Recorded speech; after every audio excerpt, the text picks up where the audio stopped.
Hello everyone and welcome to the 2025 Rev House Driver Rankings. We'll be going through our top 10 drivers of the year, ranking them from best to worst. We've given each driver a driver rating and we'll be going through some of their best and worst results of the year, as well as giving some comments on how we thought they done. So let's get started. So coming in at our number one spot, we have Max Verstappen. We give him a rating of 9.5 out of 10, purely because he's been an absolute dominant force this season, coming in with a total of 8 wins. Despite the Red Bull car being considered inferior for much of the season, Max Verstappen just drove that car to his absolute limit and took McLaren to the title fight. So I think he deserves our top rating this year because he's been absolutely incredible. I agree. I think he's been absolutely excellent all year. He hasn't really put a foot wrong, unless you want to count Spain, which, yes, that was definitely a foot wrong, but he has not laid down all year. He was the thorn in McLaren's side for that entire season. It looked like he kind of was fading away whenever he got that 100 points deficit, but by the end of the season, he kind of made that irrelevant. Yeah, it didn't matter to Max. Just closed that down, and it did almost look like he was going to win it.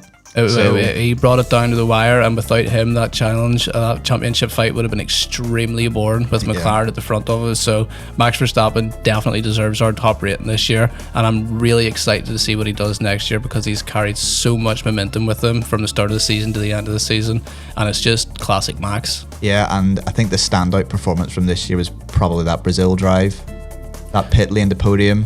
Yep. Definitely his number one drive this year, and I would go second. I would go Japan, purely because no one was expecting him to win a race so quickly at the start of the season. Yeah, and he won it very convincingly, it has to be said. Towards the end of the race, they were starting to close up, but he didn't put a foot wrong all of Japan, and he was driving extremely well. And I don't think anybody had expected him to win so early, especially with seeing the performance of that Red Bull at the start of the year. So definitely incredible. Max Verstappen, our number one driver this year.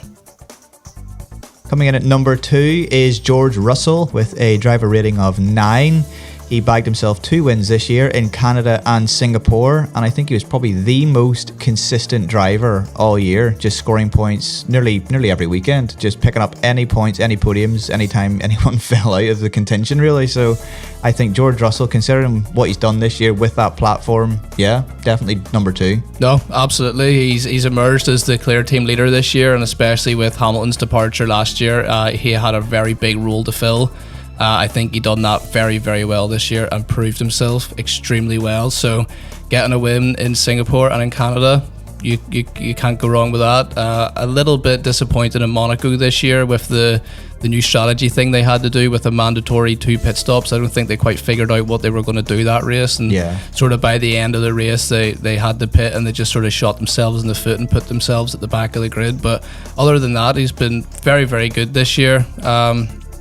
Proving his dependability in the car and the occasional flashes of speed whenever he has it. So I really think he's done well this year. I think he's got himself set up well going into next year. It'll be interesting to see what he does next year, because the races he won this year, he won fairly convincingly. With Canada and Singapore, he qualified on pole and basically just walked away with it. So if that Mercedes car's there next year, he's going to be a force to be reckoned with, I think. Definitely. He looks very confident whenever he's in first. It doesn't seem like he gets into that position and starts making loads of mistakes. He's got a cool head. So if McLaren deliver or Mercedes deliver a package next year that he can perform with, I think he's going to be up there again. Yeah, no, 100%.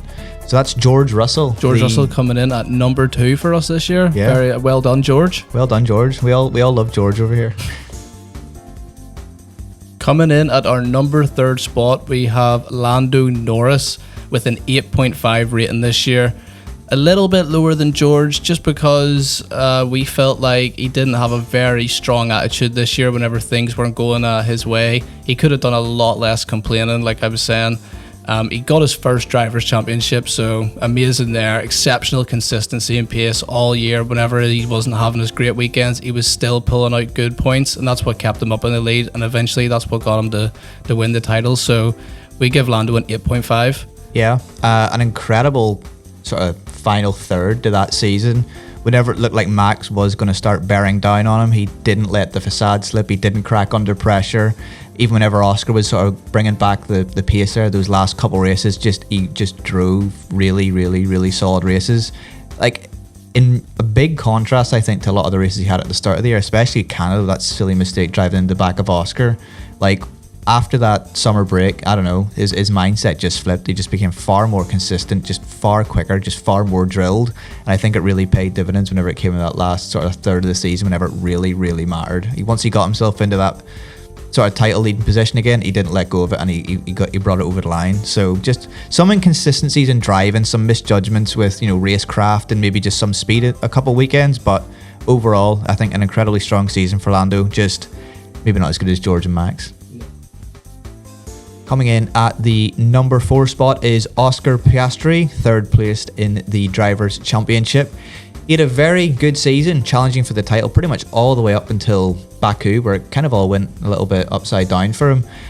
He was very fast all year. He showed incredible speed, incredible racecraft for a lot of the season, a lot of that sort of early season. He was absolutely unbreakable, just incredibly fast, incredibly consistent, putting in moves on people he really had no right to be putting moves on. Going around the outside of Lewis Hamilton in Australia in the wet was incredible for the last lap overtake. So just that last end of the season really brought him down. He had no right to fall off as bad as he did. He really should have been winning that title. Just that consistently brought him down. Once he got into that headspace of just constantly messing up, he just found it so hard to pull himself out. Whenever he finally did pull himself out, he just wasn't quick enough. Yeah, he just got the better of him, I think. Yeah, the immense pressure of fighting for a title so early on in your career is definitely a lot to put on your shoulders. So I think it sort of got the better of him towards the end of the season. His performance started to fall off a wee bit, and once he made those mistakes, they started to snowball, which you can sort of see from his inexperience. And Lando Norris was able to handle that a little bit better. It was a very good season for him all in all year round. All he can do is just take the best things from this season and put them into next year, and really hope that he has a car and a package to fight for a title again, because if he keeps driving the way he was driving at the start of the season, I think he really has a chance to get one. He just needs to iron out those mistakes and let his experience start to build up over the course of his career, and I think he's definitely going to be a strong driver in the future. Yeah, and there's not a lot to be disappointed with. You know, like he won races and he got a lot of podiums. You know, he finished first in Bahrain, Saudi, Spain, Netherlands, China. So he was doing really, really well. The only real disappointment was the not bringing the title home in the end. No, definitely not. But again, there's always another chance to fight for it. He's got such a long future ahead of him, and I don't think he's going to let another opportunity go past if it comes up again. So I think Oscar had a really good season this year. Nothing to beat himself up over. Lando Norris has been in the sport for so long. He's been fighting for a driver's title so long. He's been in McLaren for so long, and he's been waiting for that opportunity. And once the opportunity arose, Lando Norris just seemed like he had the ability to grab it more than Oscar. So I think, yeah, for Oscar getting third in the championship, and we give him an 8.0 overall, I think it's just very, very good. Yeah, no, fair play, Oscar, coming in at number 4 there.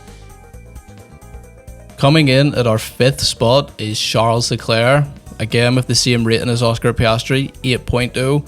Charles Leclerc just didn't have the package to fight for much this year, but whenever he had pace and the car had pace, he was up there, and he was proving that he's a top tier driver, and that's why we went for an 8.0. He secured a couple podiums around the season, a couple 4th place finishes, but again, like I was saying, the team, the car and the team just wasn't there to give him those good results, and he was consistently outperforming his teammates. So nothing more I can say about Charles Leclerc. Yeah, no, Charles, definitely a mixed bag season, but you can't fault his driving. As I say, you know, we've given him an 8 out of 10, sort of same as Oscar Piastri, but just generally Oscar was a wee bit better than him. But you know, as you say, a couple podiums, but he was just picking points up whenever he needed them. Obviously, Ferrari had a pretty poor car this year. Obviously, that DNF in China, the car was unstable. The downforce wasn't there. Just they could not get anything out of that car. But dare I say, Charles was 100% outperforming that car, even whenever he was driving it. Lewis just could not get a handle of it. I think that's just a testament to Charles' ability to adapt. So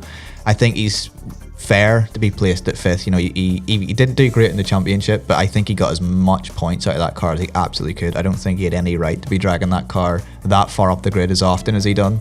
So I think, yeah, Charles, that car is quick next year.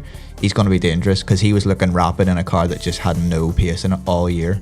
Yeah, definitely. Like whenever we said when he wasn't being plagued with things like we were saying in our Ferrari video, he was up there and he was securing points. And whenever they found those little pockets of pace and they were able to extract something out of that car, he was doing what he had to do. He was driving better than Lewis all season, and that's all you can ask for someone whenever they're given a package that just can't compete. So I think he done well to get 5th place this year. Yeah, and I think it's definitely a testament. No disrespect to Lewis, but making Lewis look kind of amateurish a lot of the weekends, apart from maybe China where Lewis obviously won the sprint. But yeah, I think Shaw just absolutely, he is the man at Ferrari. Like, you know, no one's going to come in there and take that from him. No, definitely not. So 8.0 for Charles Leclerc.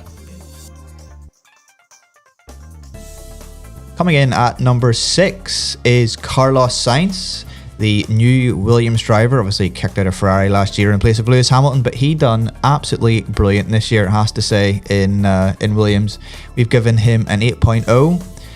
Didn't beat his championship teammate, but I think he done better. He done very well. When he had to capitalise, he done better. Yeah, it just shows the experience that Albon had in that team, and for Sainz to come in like that and make such an impact and to secure 2 podiums is absolutely unbelievable. He was delivering strong performances all year, and like getting to see him secure those podiums, like I was saying, it was really, really good to see, especially whenever he was talking at the start of the season and interviewers were asking him questions, no, you're going to miss the podium next year and things like that. It was a real turnaround to see him get it twice, you know, to be able to stand on the podium. So I think he's done really well this season.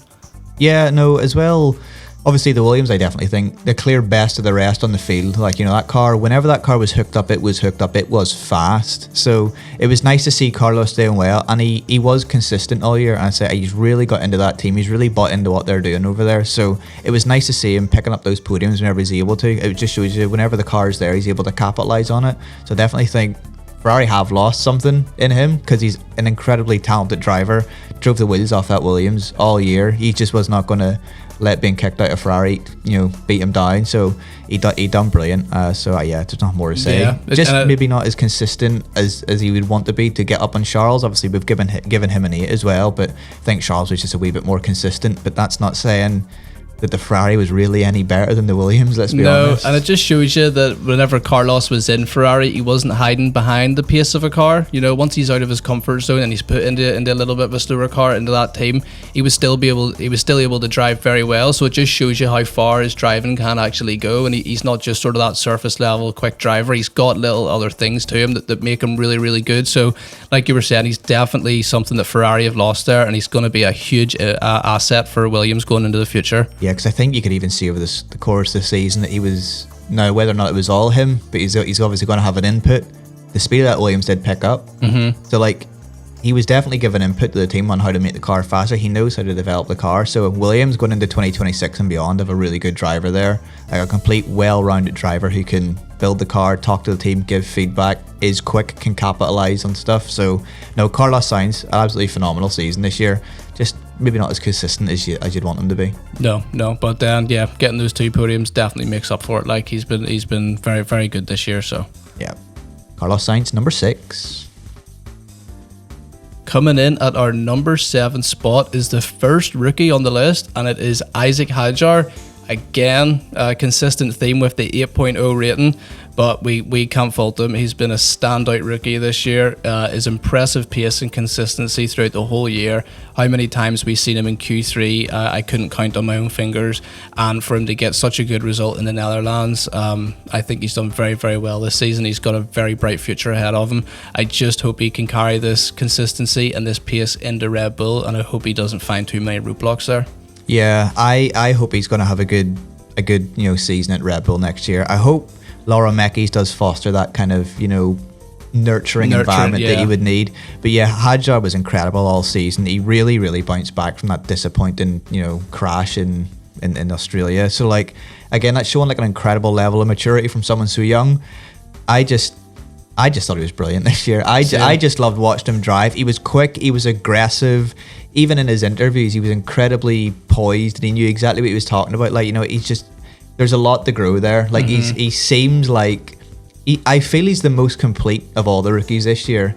Once he got his head down and once he got over that first little fumble where he crashed in the straight, I don't really think he did a whole lot wrong, other than the fact that maybe he just might have been a little bit consistent, because the car was quick. You know, he could have got into Q3 and maybe could have scored points every weekend if the car was set up very, very well. But you can't really fault him. Like, obviously, he's a rookie. He's going to have some missteps in the season. You'd be silly to say otherwise, but I think he was absolutely brilliant this year. An absolute standout season from Hadjar. One of the best rookie seasons I've seen in a good long time, maybe since even Lewis Hamilton. He was just incredible. He was absolutely incredible, and the potential's absolutely there. He gets in a quick car.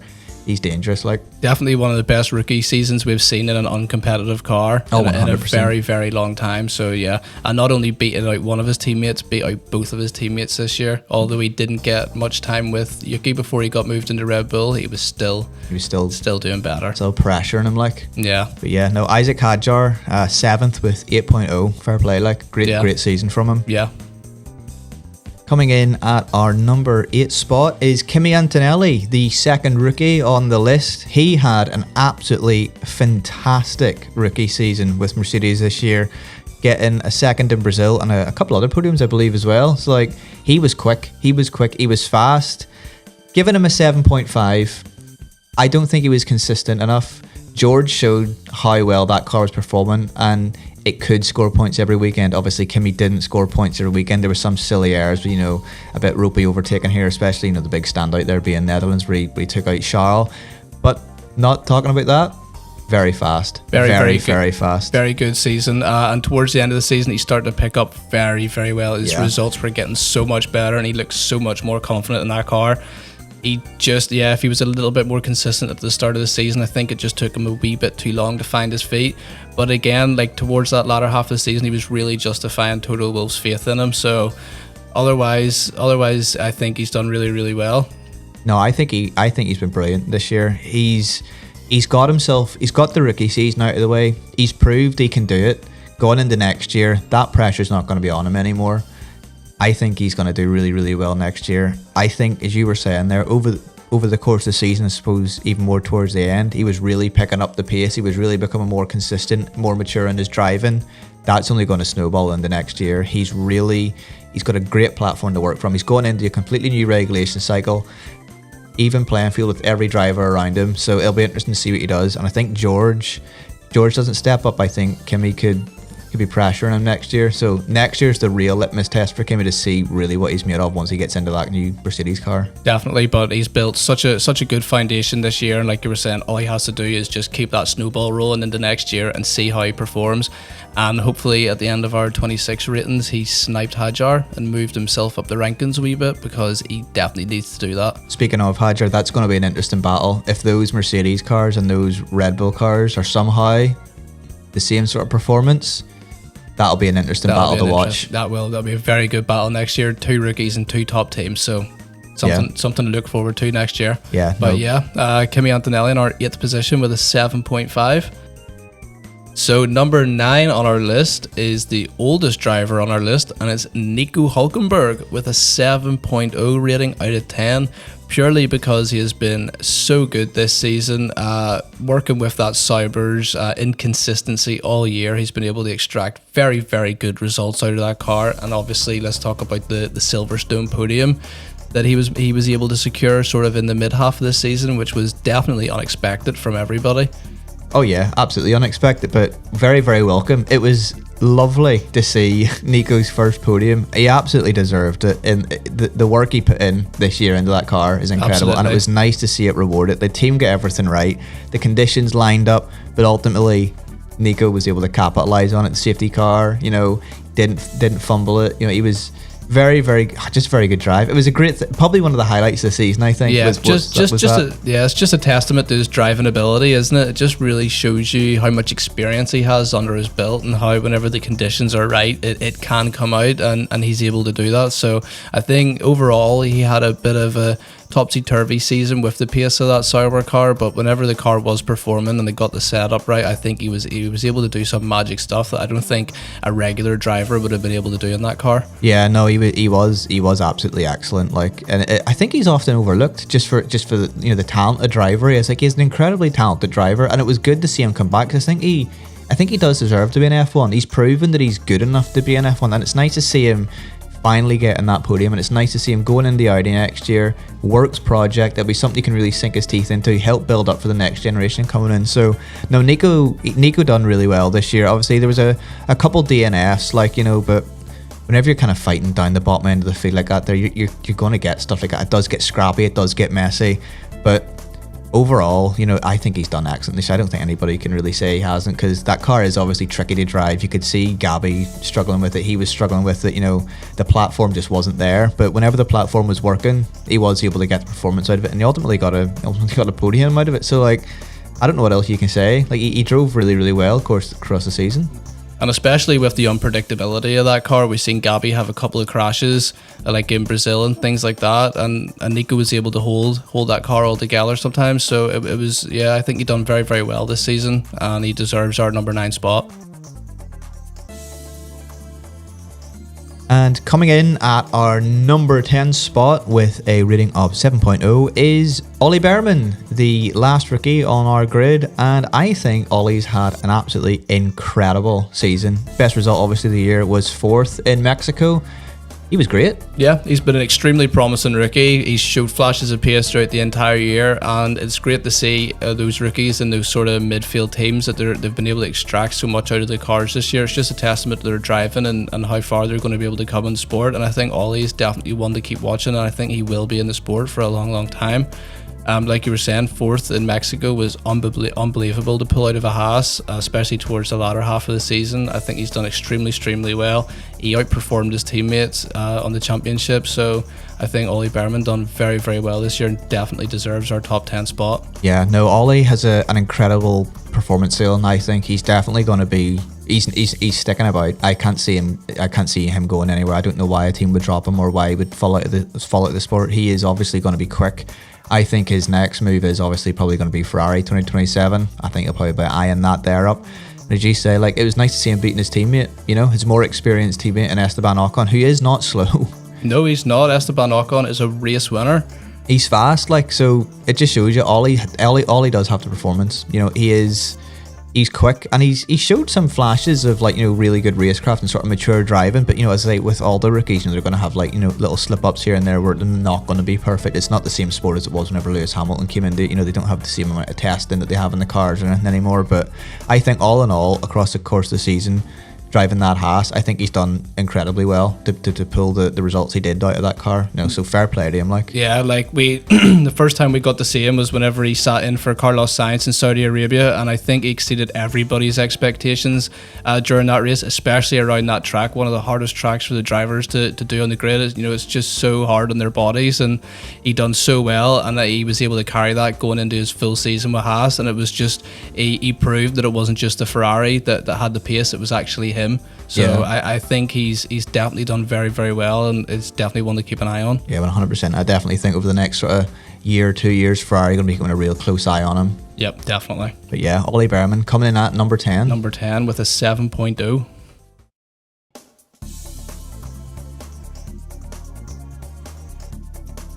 And we've also got a spot for our best overtake of the season this year, and I think that goes to Oscar Piastri, purely for his overtake on Lewis Hamilton on the last lap of Australia in the wet, going round the outside, just absolutely seeing just so much guts. Insane commitment, absolutely no right to do that to Lewis Hamilton, 7-time champion of the world, just mugging him off, like the disrespect. It was unbelievable. It was so good to watch. I wish they showed it on the live broadcast, because it was like one of those things that you watched after the race and you were like, oh man, I wish they showed us that, like, because it was just absolutely insane, like, so well judged, and just that was on the edge. That was on the edge. One thing goes wrong there, and you're taking yourself and your other one out. Like, just incredible. Unbelievable. And not just to say Oscar Piastri's amazing driving, Lewis Hamilton's amazing driving yeah. to keep his composure and that as well. Do you know what I mean? Not to put a foot wrong and dip Oscar into the wall or something. So it was a really good little fight between both of them. I think it was definitely deserved to be the best overtake this year.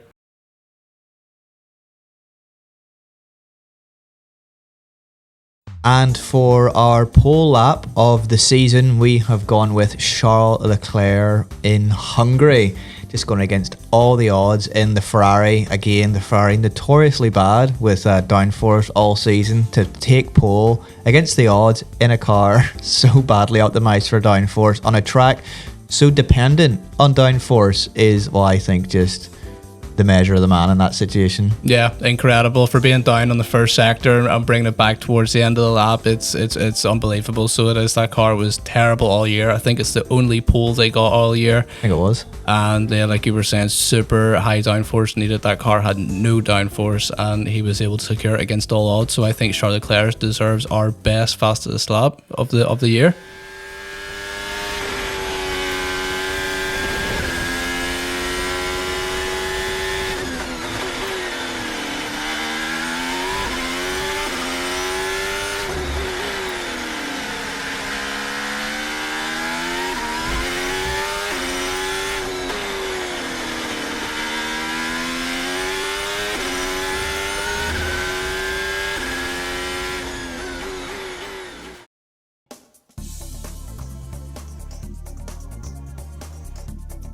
And we have what we think is our race of the season, and it might come as no surprise to anybody, but our race of the season is the Brazilian Grand Prix from Max Verstappen. We think he drove the best race all year in that Grand Prix.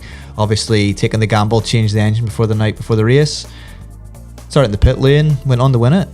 Yeah, it's just classic Max Verstappen. It just shows you how good of a driver he is, and he's never to be counted out. It was the same as Lewis Hamilton in 2021 whenever he took that engine.